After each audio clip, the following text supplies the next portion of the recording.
दिंडोरी तालुक्यातील एक गंभीर लाचखोरीचे प्रकरण समोर आले आहे। दिंडोरीचे तालुका वैद्यकीय अधिकारी सुभाष हरिभाऊ मांडगे यांना लाच घेताना रंगेहात पकडण्यात आले आहे। सुभाष मांडगे हे श्री शक्ती apartment flat number 2 Kalanagar Mhasrul येथील रहिवासी आहेत। मांडगे यांना 20,000 रुपयांची लाच स्वीकारताना लाचलुचपत प्रतिबंधक विभागाने रंगेहात पकडले आहे।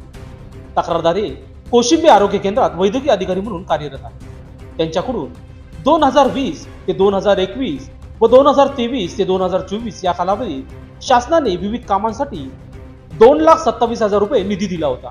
या निधीच्या खर्चाचे लेखापरीक्षण झाल्यानंतर मांडगे यांनी तक्रारदाराकडून 10% कमिशन म्हणून 20,000 रुपयांची मागणी केली होती। तक्रारदारांनी दिलेल्या तक्रारीप्रमाणे 28/10/2024 रोजी पडताळणी दरम्यान दिंडोरी पंचायत समिती येथील यांच्या कार्यालयात पंच यांच्या समक्षेने 20,000 रुपये लाचेची मागणी केली होती। मांडगे यांच्या विरुद्ध म्हसरूळ नाशिक पोलीस स्टेशन येथे भ्रष्टाचार प्रतिबंधक अधिनियम 1988 ची कलम 7 अन्वये गुन्हा दाखल करण्यात येत आहे।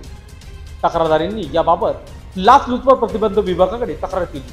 पोलीस निरीक्षक नितीन पाटील यांच्या मार्गदर्शनाखाली एक सापळा रचला गेला।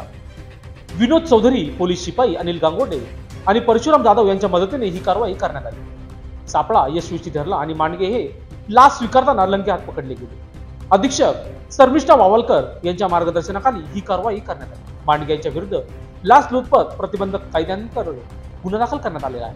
पुढील तपास सुरू आहे। या कारवाईने सरकारी अधिकारी व कर्मचारी यांच्यावर असलेल्या लाचखोरीच्या आरोपांवर कडक कारवाई करण्याची आवश्यकता आणखी एकदा अधोरेखित केली गेली आहे।